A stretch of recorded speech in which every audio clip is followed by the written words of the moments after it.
Assalamualaikum warahmatullahi wabarakatuh. Bismillahirrahmanirrahim. Alhamdulillahilladzi amsayna ala fitratil Islam wa ala kalimatil ikhlas wa ala dini nabiyina Muhammadin sallallahu alaihi wasallam wa ala millati abina Ibrahim hanifan muslima wa ma kana minal musyrikin. Asyhadu an la ilaha illallah wahdahu la syarikalah al-maliku haqqul mubin wa asyhadu anna Muhammadan abduhu wa rasuluh shadiqul wa'dil amin. Allahumma shalli wa sallim wa barik ala hadan nabiyil karim Muhammadin wa ala alihi wa sahbihi ajma'in. Amma ba'du, subhanaka la ilma lana illa ma 'allamtana innaka antal alimul hakim. Rabbi shrah li sadri wa yassir li amri wahlul 'uqdatam min lisani yafqahu qawli. Bapak Ibu hadirin jamaah pengajian rutin Sabtu malam Ahad rahimakumullah. Mari kita senantiasa bersyukur kehadirat Allah Subhanahu wa taala. Pada kesempatan ini kita masih istiqomah untuk ngaji. Kita masih diberikan hidayah, kita diberikan oleh Allah Ta'ala kesehatan, kesempatan, sehingga kita masih bisa hadir di majelis ilmu ini. Mudah-mudahan ini akan dicatat oleh Allah Ta'ala sebagai amal soleh kita. Yang kedua, salawat serta salam mudah-mudahan senantiasa terlimpah kepada junjungan kita baginda Rasulullah sallallahu alaihi wasallam, alladzi akhrajana minadz dzulumati ilan nur, yang telah mengeluarkan manusia dari kegelapan menuju cahaya yang terang benderang, yang tidak ada nabi sesudah beliau dan tidak ada ajaran yang paling benar selain ajaran yang beliau bawa. Mudah-mudahan kita istiqomah untuk menjadi pengikut beliau, sehingga nanti di akhirat kita akan berdiri di bawah bendera umat Muhammad Rasulullah sallallahu alaihi wasallam. Bapak Ibu hadirin jamaah rahimakumullah, seperti biasa kajian kita setiap Sabtu yang pertama, 1 bulan sekali kita ngaji kitab tauhid. Insya Allah secara total ada sekitar 65 bab. Ini kita sampai pada bab yang ke-49. Berarti sudah 49 bulan. Dibagi 12 pinten tahun punane. Oke pokoknya. Maka mudah-mudahan kita istiqomah ngaji tauhid ini, karena ini adalah pangkal dari kebahagiaan seseorang. Orang itu bisa bahagia atau celaka, saqiyun au sa'idun, itu tergantung imannya kepada Allah. Lebih-lebih di akhir zaman ini orang gampang sekali menjual imannya. Dan itu sing dawuh Kanjeng Nabi, bukan saya. Sing dawuh Kanjeng Nabi mesti 100% bener. Jadi di akhir zaman itu nanti orang itu akan menjual agamanya untuk dunianya. Yabi'u dinahum bi'aradin minad dunya. Begitu redaksi hadisnya. Yabi'u dinahum, jadi menjual agama mereka bi'aradin minad dunya, untuk kepentingan dunianya. Mudah-mudahan kita diselamatkan oleh Allah Ta'ala. Maka ngaji tauhid ini di mana-mana saya kampanyekan, ini penting. Di setiap masjid yang saya ngisi pengajian rutin, saya sampaikan, silakan ada pengajian tafsir, ada pengajian fikih atau apapun saja, tapi tauhid ini harus diagendakan. Karena ini kan pondasinya. Jadi bangunan itu walaupun dibangun dengan barang material yang mahal-mahal, kalau udah ada pondasinya mesti ambruk. Saya jamin ambruk. Keberislaman kita, ini akan ambruk ketika tauhid kita itu rusak. Nah, bab 49 ini menerangkan tentang nama-nama yang diperhambakan kepada yang selain Allah. Qala Ibnul Hazm, berkata Ibnu Hazm, ittafaqu ala tahrimi kulli ismin mu'abbadin li ghairillahi. Para ulama bersepakat, artinya tidak ada perbedaan pendapat, tidak ada khilaf di sini, bahwa kullu ismin, setiap nama, mu'abbadin li ghairillahi, itu tahrim. Jadi setiap nama yang dipersembahkan atau diperhambakan kepada yang selain Allah itu diharamkan hukumnya. Ka'abdi Umar, seperti Abdu Umar, hambanya Umar. Wa Abdil Ka'bah, atau hambanya Ka'bah. Sungguh pun Ka'bah itu tempat yang mulia, yang oleh Quran dinyatakan sebagai rumah ibadah yang pertama, Baitullah.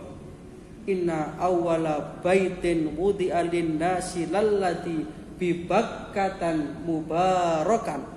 Sekalipun diberkahi, tempat mulia, tapi kalau kita kemudian mengambil dia sebagai nama, apalagi dikasih Abdul depannya, ini berarti hambanya Ka'bah, ini terlarang.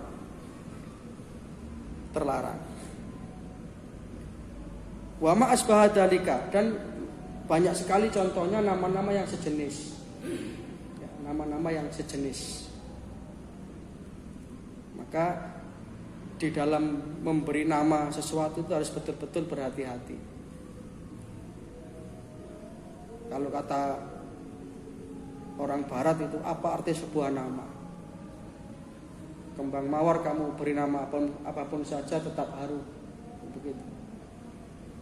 Tetapi dalam Islam tidak. Nama ini mengandung doa. Khairul asma ma'ubida wa humida. Nama yang baik itu nama yang mengandung unsur-unsur penghambaan dan puji-pujian kepada Allah. Itu nama yang baik. Atau doa dan pengharapan. Kayak misalkan contoh nama yang mengandung doa dan pengharapan itu misalnya As'ad. As'ad, sanes Asad, jadi beda. Jeneng kula niku As'ad, lek ditulis dalam bahasa Indonesia wonten komahe. Lek Asad wonten beda. Asad itu artinya singo. Singo. Asadun majnunun. Nah, itu singo edan.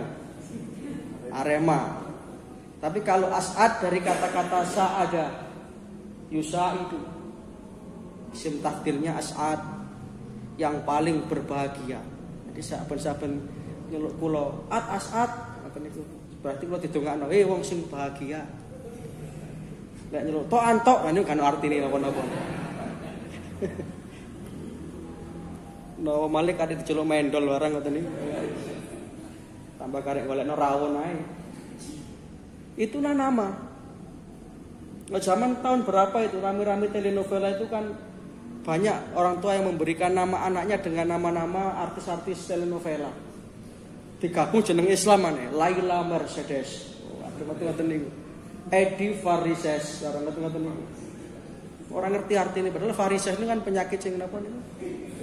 Nggih ketoke keren aja nih, secara pendengaran bahasa keren, tapi artinya ndak ada makna babar belas. Dan kalau kita melihat nama ini semakin zaman akhirnya semakin bagus-bagus nama. Nah, tiang-tiang rumiyin itu jenenge sederhana sekali. Ya. Pokoknya lahir selamat jenenge Selamat Riyono. Sederhana mawon niku selamat wis. Tapi kalau sekarang agak napa? Ya enggak apa-apa. Tapi yang penting ada makna, ada pengharapan, ada tafaul dari orang tua. Sehingga semakin banyak dia itu mendapatkan doa, maka semakin dia itu akan mendapatkan banyak kebaikan. Makanya Rasulullah itu kan namanya Muhammad. Muhammad. Luar biasa sekali. Sampai orang yang pegel pun tidak bisa merendahkan beliau. Muhammad itu Pak, artinya kan orang yang terpuji.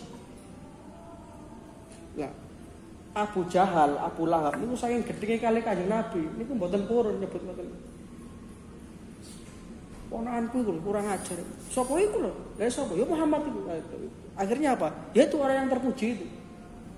Jadi tidak bisa. Akhirnya tetap bagaimanapun menyematkan nama itu kepada Rasulullah. Nah, ini loh luar biasa. Maka nih segala sesuatu itu kalau sudah istilahnya diplot kali Gusti Allah mesti luar biasa. Termasuk namanya Rasulullah ini bukan main-main. Beliau punya banyak nama. Ana Ahmad, wa ana Muhammad, wa ana Hasir, wa ana Mahi, wa ana Aqib. 5 nama, kadang-kadang disebut Ahmad. Kayak di Quran surat Shaf ayat nomor 6 itu.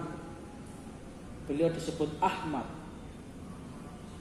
A'udzubillahi minasyaitonir rajim wa id qala Isa bin Maryam ya bani Israil inni rasulullahi ilaikum musaddiqan lima baina yadayya minat Taurat wa mubassiran bi rasuli ya'ti min ba'di ismuhu Ahmad. Yang dimaksud adalah Rasulullah. Jadi Rasulullah itu 500 tahun sebelum beliau lahir itu sudah dikenalkan, sudah terkenal beliau itu. Dikenalkan oleh Nabi Isa. Wa id qala Isa bin Maryam, dan ingatlah ketika Isa bin Maryam berkata, ya Bani Israel, wahai kaumku Bani Israel, ini Rasulullahi ilaikum. Aku ini adalah utusan Allah kepada kamu sekalian. Jadi Nabi Isa itu utusan, bukan Tuhan. Kan begitu, Nabi Isa itu secara deklarasi sudah menyatakan bahwa beliau itu Rasul. Ini Rasulullah, aku ini utusan, bukan Tuhan, bukan anak Tuhan. Secara sejarah tidak tahu dari mana asalnya kemudian dipertuhankan. Jadi ini Rasulullah, aku ini Rasul Allah. Di dalam perjanjian baru itu kan ada. Jadi memang kita kadang-kadang perlu juga ngaji muqaranatul adyan, perbandingan agama. Selain kita ngaji muqaranatul madhahib atau perbandingan madhab, kita juga perlu ngaji muqaranatul adyan, ilmu perbandingan agama. Kalau Injilnya itu masih asli, di situ jelas sekali bahwa Nabi Isa ini memang diutus khusus untuk Bani Israel. Jangan kamu masuk negeri orang kafir, jangan kamu masuk negeri orang Samaria, tapi pergilah kepada domba-domba yang sesat di kalangan Bani Israel. Itu maksudnya ini Rasulullahi ilaikum. Dan Nabi Isa sendiri itu juga bermohon kepada Allah. Sekira pukul 3 sore berserulah Yesus Kristus atau Isa Al-Masih dengan suaranya yang nyaring, Eli Eli lama sabaktani, wahai Tuhanku, kenapa engkau meninggalkan aku? Bukan ya Robbi itu kan begitu. Itu memang bahasanya bahasa Ibrani. Makanya sahajatnya Nabi Isa itu kan Sema Yisrael Yahweh Elohenu Yahweh Echad. Itu artinya la ilaha illallah. Sema Yisrael Yahweh Elohenu Yahweh Echad. Ngerti aja dengan pemandu-mandu. Sema Yisrael, dengarlah wahai Israel, dengarkanlah wahai kaumku. Itu kan isma, sema, meriki semak, ayo semaan ngaji gak disemak, isma, dengarkan. Tidak ngaji ini disemak, didengarkan maksudnya. Sema Yisrael, dengarlah wahai Israel, Yahweh Elohenu, Tuhan kita itu adalah ilahun, Yahweh Echad Wahidun, yang satu. Podo tapi. Nah ini perbandingan agama seperti itu. Musaddiqal lima baina yadayya minat Taurat. Aku diperintah untuk membenarkan kitab dari nabi yang sebelum aku, yaitu Taurat. Itu juga ada dalam perjanjian baru. Jangan kamu sangkakan aku hendak merombak hukum Taurat ataupun kitab-kitab nabi yang lain, melainkan hendak menggenapkannya. Telah kukatakan kepadamu satu nuktah atau satu titik pun tidak akan berubah apa yang terdapat dalam hukum Taurat, kecuali semuanya akan terjadi. Jadi Nabi Isa itu juga hukumnya mengikuti hukum Taurat. Karena kitab-kitab ini memang belum lengkap, Pak. Dan itu konsekuensinya memang nabi pertengahan. Kalau nabi akhir zaman ya harus memang tuntas. Maka Zaburnya Nabi Daud itu kan isinya hanya senandung-senandung doa. Jadi Nabi Daud itu maka terkenal suaranya suara enak.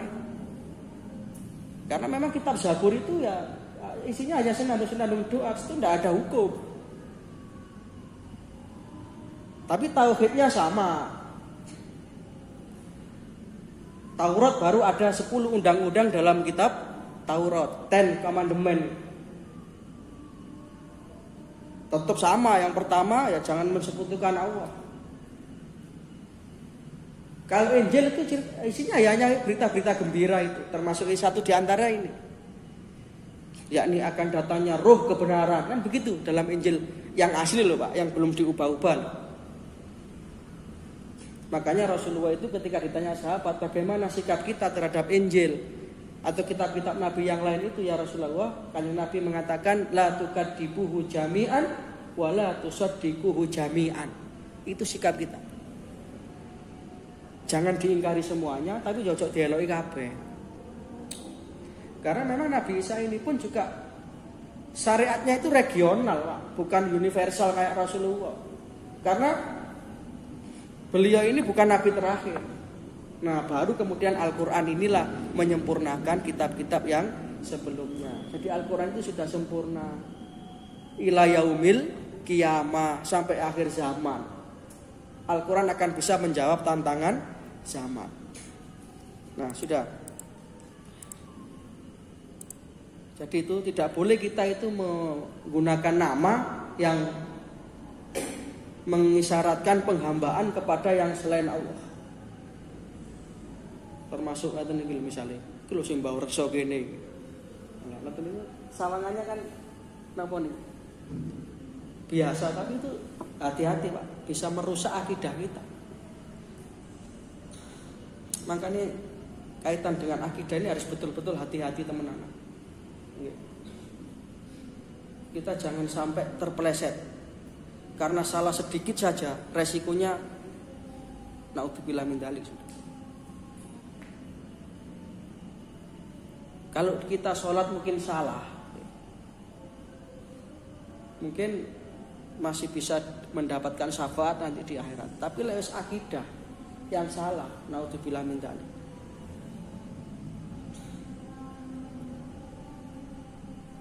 Terus ngaji sregep bareng pas sakit, pas gerah, akhirnya golek tomboronorin dokter kono kene mboten jodoh, akhirnya ditekani dukun. Kemudian dia berobat dengan sesuatu yang diharamkan oleh agama dan berkeyakinan itu yang menyembuhkan dia, ternyata itu pun tidak berhasil dan akhirnya mati. Naudzubillah min dzalik. Kayak cerita yang di Malang itu yang sempat viral itu, seorang kiai akhirnya dia merasa cocok dengan terapi pengobatan ala Hindu, akhirnya masuk Hindu dan meninggalnya pun ya juga tata cara Hindu. Naudzubillah min dzalik. Dan itu bukan orang sembarangan, Pak, dalam arti ya pendidikannya pesantren, madrasah. Profesinya, kesehariannya sebagai PNS di kantor urusan agama. Nah, kurang apa itu, Pak? Naudzubillah min dzalik. Makanya hati-hati. Termasuk milih rumah sakit, hati-hati, Pak. Hati-hati betul. Karena rumah sakit Kristen itu kan mereka memang punya misi. Dan hebatnya mereka yang kita harus mencontoh, orang Kristen itu punya namanya dokter misi. Dokter misi ini ya memang dibiayai oleh gereja. Nanti misinya apa? Ya sosial. Ini yang kadang-kadang kita tidak bisa mencontoh. Akhirnya apa? Akhirnya dokter Islam itu ya malah tidak ada yang punya jiwa misi. Karena apa? Aku sekolah wis larang hari. Coba diberi beasiswa itu yang kaya-kaya itu disekolahkan. Misalnya UNMU itu kan punya fakultas kedokteran, ambil aja 2 atau 3 orang. Biayai 100%. Jadikan dokter misi.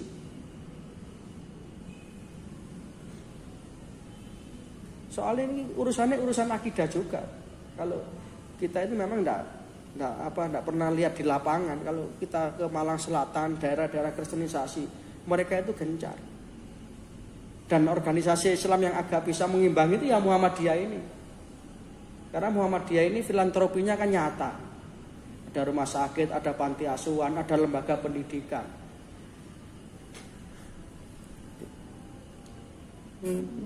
Nah, di dalam kitab ini penulis kitab saya Muhammad bin Abdul Wahab menukil firman Allah Ta'ala dalam Al-Quran surat Al-A'raf ayat 190. Ini yang jadi sebab atau dasar diharamkannya penghambaan nama untuk yang selain Allah, walaupun hanya nama. A'udzubillahi minasyaitonir rajim. Falamma atahuma sholihan ja'ala lahu syuraka'a fima atahuma fata'ala Allahu amma yusyrikun. Ketika Allah mengkaruniakan kepada mereka seorang anak laki-laki yang sempurna wujudnya, maka keduanya menjadikan sekutu bagi Allah dalam hal anak yang dikaruniakan kepada mereka itu. Maha suci Allah dari perbuatan syirik mereka. Ini jadi ada seorang yang dikaruniai anak, kemudian justru anaknya itu dinamai yang terlarang, yang mengandung arti penghambaan selain Allah. Nah, ini ada riwayat yang kemudian diperdebatkan ya, bahwa ayat ini mengkisahkan atau terkait dengan ketika itu Hawa ini mengandung ya. Datanglah iblis menggoda laki-laki iblis sebagai musuh utama manusia. Wahai Adam, wahai Hawa, lek sampean kepingin anak sampean iki lahir selamat, tidak cacat, tidak jelek rupanya, maka akan saya bantu, saya selamatkan. Tapi saya punya syarat. Engko lahir sama jenengan Abdul Haris. Nah, ini Abdul Haris. Tulisannya begini. Padahal Al Haris ini adalah salah satu nama setan. Dan itu terlarang. Ini ada yang mengisahkan begitu. Namun kisah ini kemudian dibantah oleh para ulama. Tidak mungkin lah Nabi Adam dan Hawa ini sudah pengalaman digoda iblis kok. Ya, jadi nanti ayat ini kaitannya dengan apa akan terungkap di keterangan berikutnya. Tapi yang jelas kisah ini kisah Israiliyah. Kisah ini kisah yang tidak sahih. Jadi bukan Hawa dan Adam yang menamai anaknya Abdul Haris itu, sehingga kemudian turun ayat ini, bukan. Alasannya apa? Ini ada beberapa alasan bahwa kisah itu batil. Jadi kisah yang menerangkan bahwa kemudian Hawa itu memberi nama anaknya itu Abdul Haris karena takut kepada iblis, ini secara dalil itu batil, tertolak. Alasannya apa? Ada beberapa alasan. Ini muka-muka waktu ini nutut gini. Wakil ini. Ada 28 slide. Ini masih slide yang ketiga nih. Kok ngaji maneh ulan ngarep lali maneh. Wis pokoke barokah ngaji. Yang pertama alasannya di dalam hal ini, dalam hal kisah tadi itu maksudnya, paham nggih jenengan nggih? Kisah-kisah yang mengatakan bahwa Adam dan Hawa menamai anaknya dengan Abdul Haris itu tidak ada kabar yang sahih dari hadis Rasulullah SAW. Padahal ini merupakan kisah yang harusnya berdasarkan wahyu. Nah, jadi kalau kisah-kisah apapun itu harus berdasarkan wahyu. Jangan sampai kita kemudian mengikuti kisah-kisah Israiliyat. Nah, disinilah pentingnya kita itu ngaji.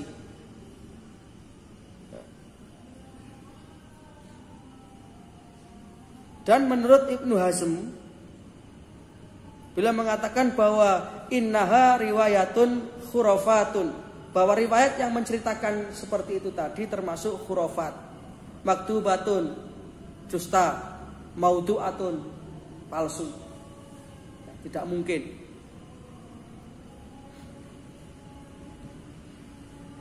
Lawang sudah pernah terpeleset sekali melanggar larangan Allah memakan buah khuldi, itu saja sudah menjadikan beliau berdua ini kapok tenan. Napa cara Jawane kapok temenan, kapok encit ta. Kapok lah iki kok kate digodha malih, ya ndak mau, ndak akan mungkin bisa. Jadi riwayat itu batil sudah.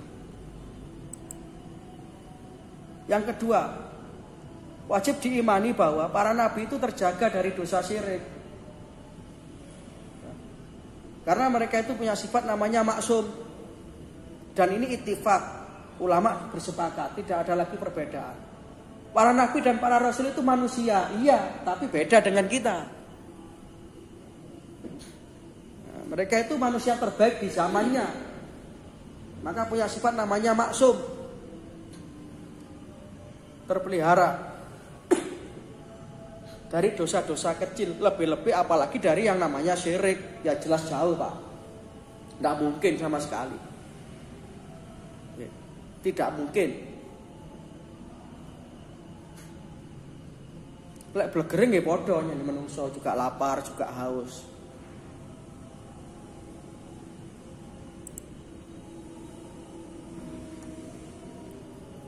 Yang ketiga, alasan ketiga, jika seandainya kisah ini terjadi pada Adam dan Hawa betulan, tentu keadaan keduanya itu bisa dua kemungkinan. Setelah melakukan kesalahan itu ada kemungkinan bertobat, ada kemungkinan belum sempat bertobat meninggal di dalam dosa.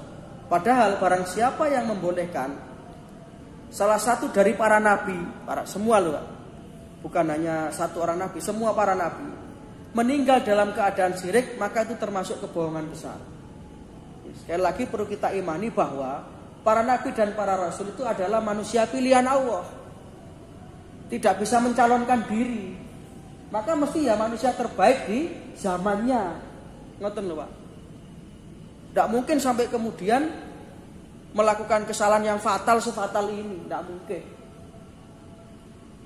Orang mungkin belas. Mereka itu manusia yang dipilih Allah, dijaga oleh Allah Ta'ala.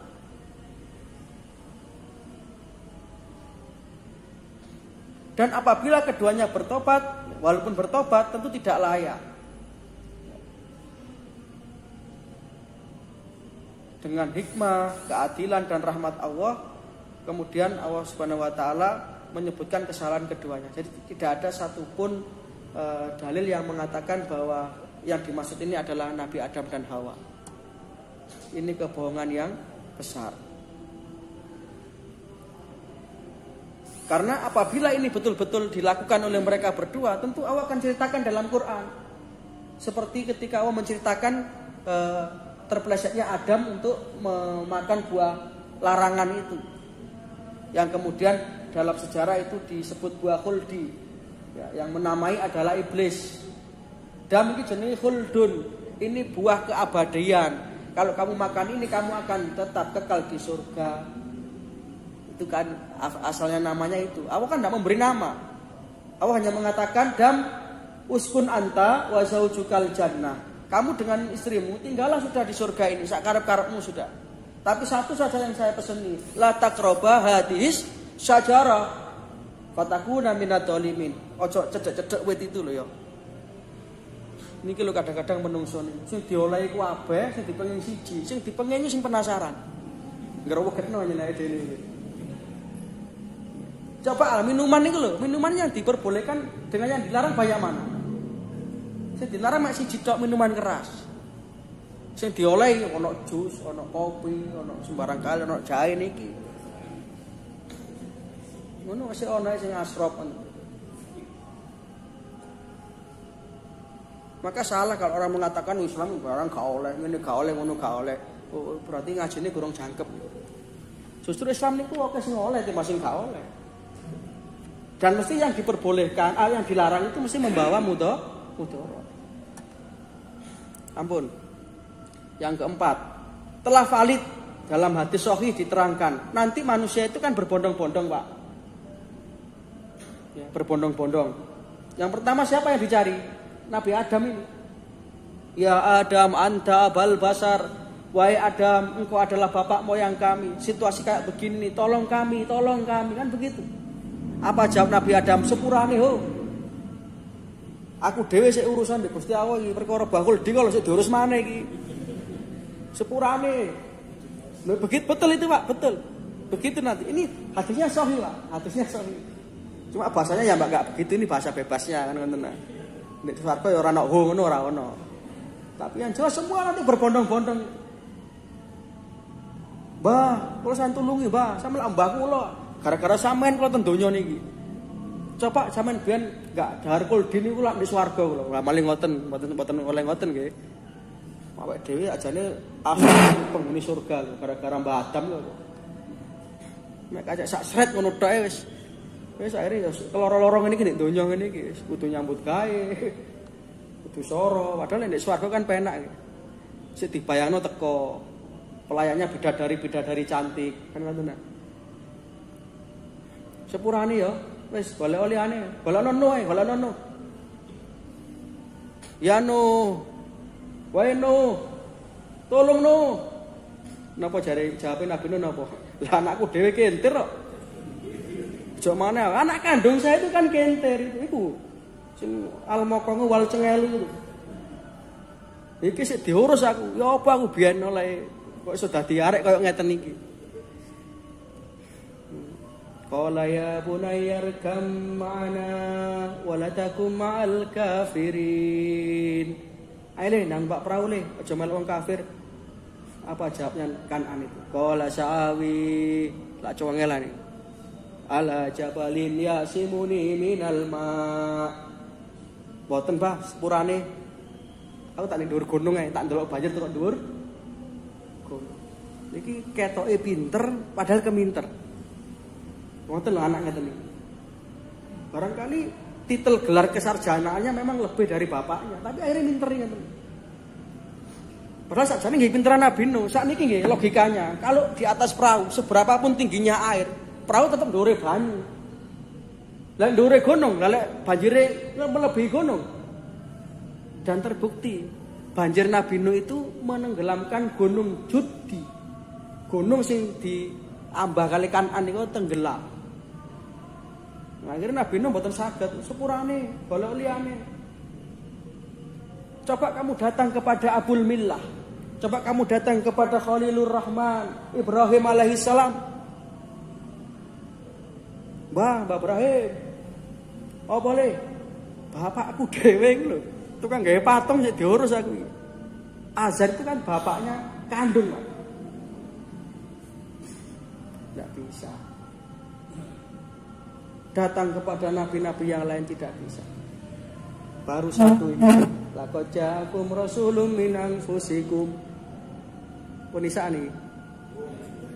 Kok ndelok ijamah munan. Wis kesel. Tak ngombe sik nggih. Jahe. Ngerti jane ana gandengane ya jane. Malah temriki gak pantes.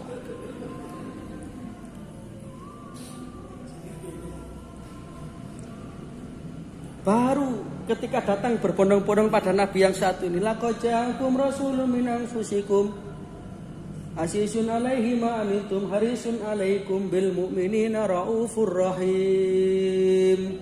Fa in tawallau faqul hasbiyallahu la ilaha illa huwa alaihi tawakkaltu wa huwa rabbul arsyil adzim. Nabi yang betul-betul memikirkan umatnya sampai akhirat. Siapa itu? Itulah Rasulullah. Yang memang beliau sudah punya senjata pamungkas. Innalikuli nabiyyin da'watun mustajabatun wada'uhu biha. Semua nabi dan rasul itu oleh Allah Ta'ala diberi satu doa pamungkas. Dan punyanya para nabi-nabi sudah dibaca ketika di dunia. Nabi Adam doa pamungkasnya kan Robbana Dzolamna itu, Pak. Itu sudah dibaca ya. Nabi Nuh sudah dibaca doa pamungkasnya, Rabbila tadar alal ardi minal kafirina tayyara innaka in tadarhum yudillu ibadaka walam yaridu illa fajiran kafara. Wonten ten Quran ini. Surat napa? Ya ampun to, bedhai barang cilik, bedhai wong tuwek aku kamplengi pisan. Wonten ing mangke dengan padosi mulai Fatihah sampai Anas mesti ketemu. Itu doa pamposnya Nabi Nuh. Pun Gusti, kula pun 850 tahun ngelingno tiang-tiang 850 tahun. Bukan waktu yang singkat itu ya Allah. Pun saniki sing iman jenengan slametaken, sing kafir jenengan ringkesi kabeh pun. Cek beres. Sehingga kan itu habis semua manusia, Pak. Tinggal 80 orang dalam catatan sejarah itu. Yang naik perahu itu hanya 80 orang. Bayangkan dakwah 850 tahun mek oleh wong 80. Berarti 10 tahun pulang ngaji wong siji. Ustaz pundi sing kuat niku? Mboten betah. Dan itu sudah dibaca, tapi tidak dengan aku kata Rasulullah, wa inni dan aku. Jadi saking cintai pada umatnya loh. Ihtabatu da'wati syafa'atan li ummati yaumal qiyamah. Doa pamungkas itu tak simpen nanti. Supaya dengan izin Allah aku bisa memberikan syafaatul udma. Syafaat dan pertolongan. Wa huwa yanalu insyaallah. Yang Nabi dawuh ngoten. Oleh nanti umatku akan dapat, tapi tetap insyaallah loh ya. Tetap iki atas kekuasaane Gusti Allah. Siapa itu? Man mata walam yusyrik billahi syai'a. Umatku sing ora tahu syirik kepada Allah. Hati-hati, Pak. Ya syirik besar ya syirik kecil. Orang tahu percaya akik-akik iki saja kita gawe. Aku seje malian penampilane. Aja maneh sing perawan, sing rondo katut. Nah, ini berarti percaya akik nih. Wis ngoten gak oleh syafaat ngoten. Wong awake dhewe besok niku lho, Pak, ten akhirat mboten iso ngaku-ngaku. Kanjeng Nabi pun pirsa. Kanjeng Nabi kula mate jenengan Kanjeng Nabi ora usah ngaku-ngaku. Sepurane umatku sono tengere dhewe. Saya sampaikan hadisnya kemarin saya baca. Inna ummati, sesungguhnya umatku nanti yatuna yaumal qiyamah, akan datang di hari kiamat. Hurran muhajjali, wajahnya itu berseri-seri. Min asaril wudu, ini sekalian sergap wudu, sergap sholat, sergap ngaji. Itu loh jamaah Nur Hidayah. Makanya lek benjing jenengan ten swarga mboten ketemu kula nyantang letaken. Lho antuk ben pundi antuk ben sing ngisi pengajian ini. Mari kita saling menanyakan. Dan itu memang ada dalilnya. Besok kita saling bertanya. Makanya mudah-mudahan nah ini nanti tetap berkumpul di surganya Allah Subhanahu wa taala. Amin ya rabbal alamin. Ngaji yang istiqomah. Yang kelima, di dalam kisah ini disebutkan bahwasanya setan itu datang kepada Adam dan Hawa. Aku adalah kawanmu. Nah, dengan mengatakan aku adalah kawanmu, bahasa ini saja sudah tidak pas. Artinya tidak mungkin iblis yang sudah pernah menggoda Nabi Adam dan Hawa 2 kali menggunakan bahasa yang sama untuk menggelincirkan keduanya. Tidak mungkin. Maka jelas kisah ini adalah batil, bertolak.